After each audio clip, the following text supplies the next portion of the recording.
Salvete omnes. So I'm here to talk about a phrase, e pluribus unum, out of many, one. It's, I'm sure, a phrase you're familiar with since it's our country's de facto motto.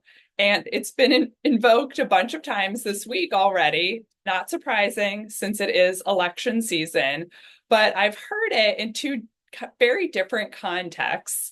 And I was interested in researching the roots of the phrase e pluribus unum. So when I looked it up, I was trying to figure out where it might have come from because I suspected that somebody didn't specifically write it for the United States. And I found out some interesting facts.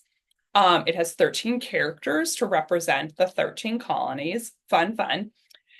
But it's thought that it originally comes back to Cicero, who's Rome's most famous orator, and his work called De Officiis, or about moral obligation. And in that work, Cicero is describing his friend Pythagoras's theory around friendship and how the friendships that exist in your community are a good example of how you conduct yourself kind of morally on a larger scale, like in your nation. Oh.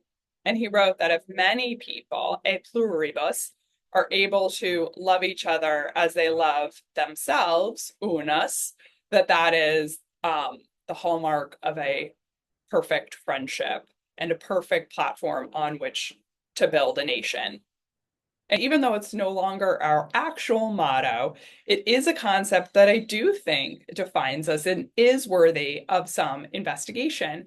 So I want to play for you the clip of Barbara Jordan, and this is from the Daily's podcast, where she's giving a speech with her recommendations about the research that her commission has done on immigration. It's literally a matter of who we are as a nation and who we become as a people. E pluribus unum. Out of many, one. One. The other time I heard it this week is through the current Vice President, Kamala Harris, when she was giving her address on the ellipse, her final words before the election in less than 5 days. E pluribus unum. Out of many, one. Isn't just a phrase on a dollar bill. It is a living truth about the heart of our nation.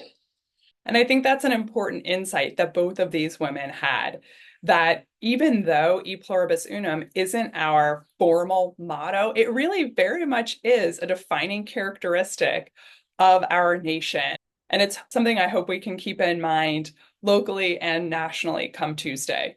Walete.